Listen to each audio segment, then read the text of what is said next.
আসসালামু আলাইকুম প্রিয় প্রাণপ্রিয় কৃষক ভাইয়েরা, যারা কৃষিকে ভালোবাসেন সবাইকে শুভেচ্ছা।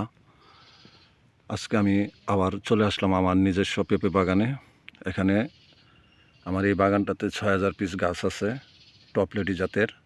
মাশাআল্লাহ, আল্লাহর রহমতে আপনাদের দোয়ায় বাগানের কন্ডিশন খুবই ভালো আছে। আজকে এই ৬,০০০ পিস গাছে অনুখাদ্য দেওয়া হচ্ছে, সার দিচ্ছি। এখানে অনুখাদ্যের ডোজটা দিয়ে দিচ্ছি, এমনি সার। তারপরেও পেঁপে গাছে আমি এই বাগানটাতে প্রতি 15 দিন পর পর সার দিই, সারের ডোজ করি। মাশাআল্লাহ, ফল আশা করি এখন এটা নিচের ফলটা 1 কেজির উপরে চলে আসছে, হয়তো বা 15-20 দিনের ভিতরে হারভেস্ট করা যাবে।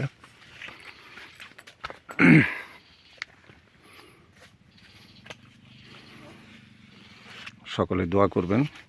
অনুখাদ্যের মধ্যে এখানে ৬,০০০ গাছের মধ্যে আমি দিচ্ছি আপনার সালফার দিচ্ছি 20 কেজি, বুরন 17% 20 কেজি, ম্যাগনেসিয়াম দিচ্ছি 100 কেজি, তারপরে জিঙ্ক দিচ্ছি 20 কেজি, বাংলা টিএসপি 8 বস্তা, পটাশ 8 বস্তা, তারপরে হচ্ছে আপনার ডিএপি দিচ্ছি 8 বস্তা। টোটাল এই 7টি মিক্সার করে যেভাবে দেওয়া হচ্ছে, প্রতিটা গাছের 2 সাইড দিয়ে এতটুকু দূর দেওয়া যাচ্ছে। এরপরে মাটি দিয়ে এই সারটা ঢেকে দেব।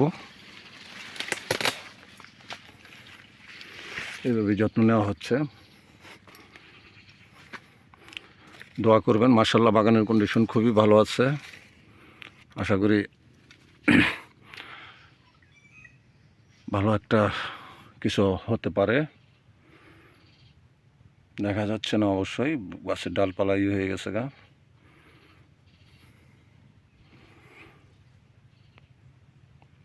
সকলেই দোয়া রাখবেন। ওকে, আল্লাহ হাফেজ।